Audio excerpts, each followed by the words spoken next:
DGP sir जो बात कह रहे हैं अजय जी, वो कह रहे हैं फंडिंग कहां से आई, जरा इसे समझिए। ये एक जैसा पैटर्न है। वो कह रहे हैं संभल में जो हुआ, मऊ में जो हुआ, अब ये नागपुर में जो हुआ, ये एक पैटर्न है। देखिए सुचेरिता जी, डीजीपी साहब एक योग्य अफसर रहे और हमने इनका एसपी का, आईजी का, डीजीपी का कार्यकाल देखा है।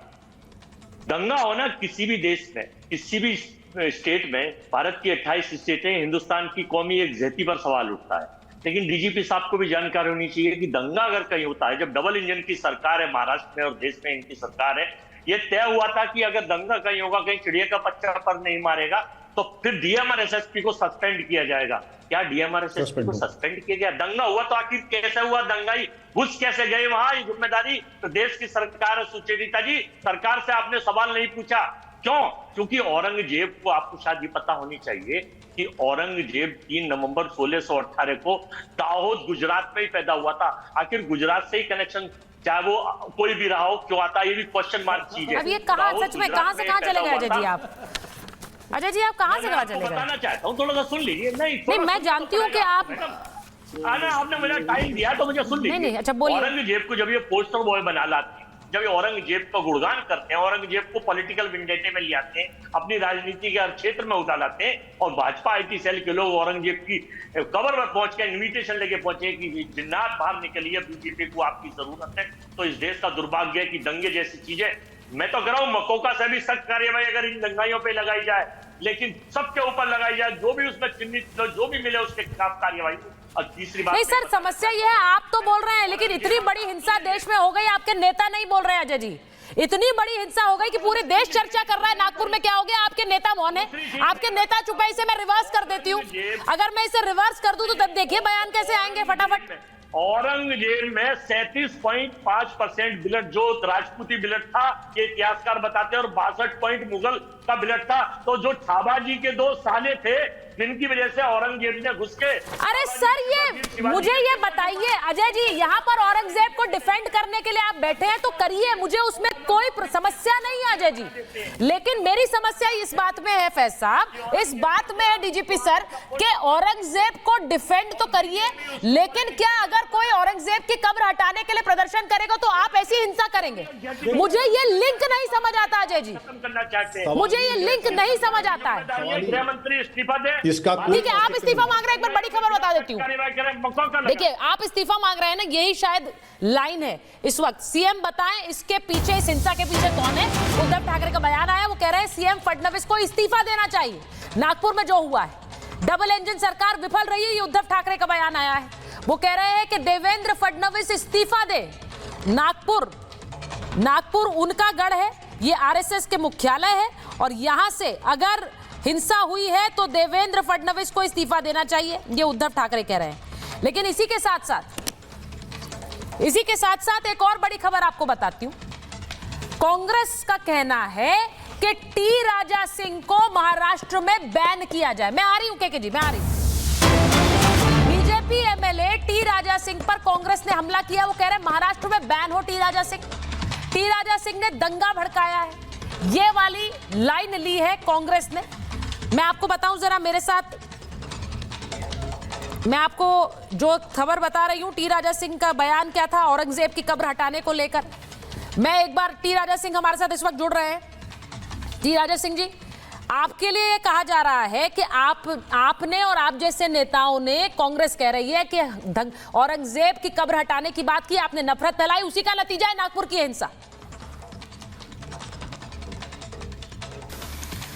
देखिए, बहुत सारे लोग बहुत सारी बातें करते हैं, लेकिन औरंगजेब की कब्र महाराष्ट्र की पवित्र धरती पर क्यों? ये सिर्फ महाराष्ट्र राज्य का छत्रपति शिवाजी महाराज का मामला नहीं, आज पूरे भारत देश के हिंदुओं की डिमांड है कि जो संभाजी नगर में जो औरंगजेब की कब्र है वो हटाई जाए।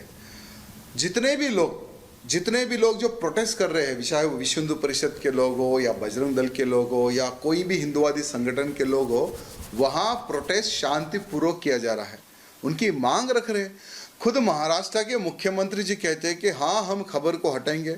डिप्टी सीएम कहते हैं कि हाँ हम खबर को हटाएंगे, कईयों मंत्रीगण कह रहे हैं कि हाँ हम खबर को हटाएंगे, कईयों दूसरे पार्टियों के नेता कह रहे हैं कि हाँ खबर हटनी चाहिए। हाँ। तो भाई शांतिपूर्वक से जब हम लोग प्रोटेस्ट कर रहे हैं, हाँ। तो तुम ये कौन सा शांति का प्रोटेस्ट करो, तुम्हें भी करना चाहिए था शांति तौर पर प्रोटेस्ट, लेकिन तुम लोग क्या करते हो, नागपुर में नमाज पढ़ने, यानी तुम लोग तो कहते हो कि भाई रमजान का महीना हमारे लिए बहुत ही पवित्र महीना होता है और हम लोग बहुत ही अच्छी सोच रखते हैं, लेकिन तुम्हारी सोच क्या है, पवित्र महीना मानने वाले लोग आम इंसान पर पत्थरबाजी करते हैं, जहां पर भगवा दिखता है उस भगवे घर पर, उस भगवे गाड़ी पर हमला करते हैं, आने जाने वाले निहत्थे हिंदुओं पर, आम जनता पर तुम लोग हमला करते हैं पत्थरों से, कईयों लोग घायल हुए हैं। हाँ। जो पुलिस तुम्हें रोकने के लिए आती है, लगभग 35 पुलिस के कांस्टेबल अधिकारीगण घायल हुए तुम्हारे हमले में, लगभग एक डीसीपी के बड़े लेवल के अधिकारी पर तुम लोगों ने कुल्हाड़ी से हमला करने का प्रयत्न किया,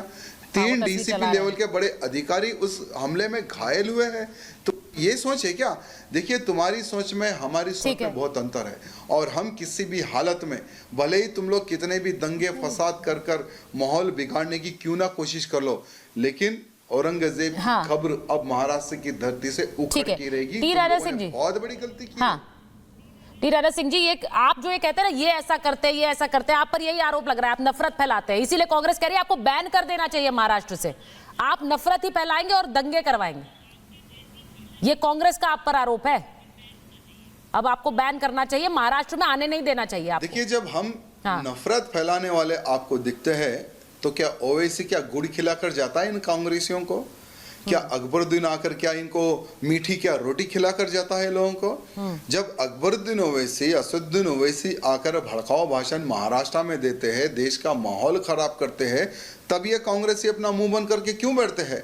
भाई हमारी इच्छा है, जिसने हमारे छत्रपति संभाजी महाराज को तड़पा तड़पा कर मारा है, ऐसे क्रूर औरंगजेब की खबर को उखाड़ी जाए। हम शांतिपूर्वक से हम बात कर रहे हैं, हमारी बात को हम रख रहे हैं, लेकिन तुम वही महाराष्ट्र की पवित्र धरती पर एक कांग्रेस पार्टी के विधायक बनते हो, अपने आप को हिंदू कहते हो, क्या तुम्हें वो औरंगजेब का क्या अत्याचार नहीं दिखता है? हमारे प्राचीन मंदिरों को तोड़ने वाला औरंगजेब की खबर को प्रोटेक्शन तुम लोग दे रहे हो इस प्रकार का भाषण देकर।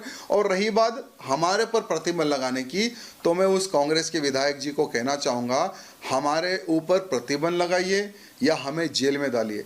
हमारा जो संकल्प है, जब तक हमारा संकल्प पूर्ण नहीं होगा ना, तब तक औरंगजेब की खबर। जी जी, मैं आ रही हूँ आपके पास, मैं एक बार जरा वापस के शर्मा जी के पास जाती हूँ और फैज साहब के पास जा रही हूँ। फैज साहब, ये जो बातें कह रहे हैं के शर्मा जी, आपने भी सुना, फैज साहब आपने भी सुना, हाजी साहब आ रही हूँ, उन्होंने सीधे बोला कि आपके नेता के लिए बोला है, वो कह रहे हैं ओवैसी साहब जो बातें कहते हैं वो क्या बहुत प्रेम भरी होती हैं, वो क्या चाशनी वाली हैं, वो भी तो नफरत फैलाते हैं, उन पर कोई कुछ नहीं बोलता कि उन्हें बैन किया जाए महाराष्ट्र से।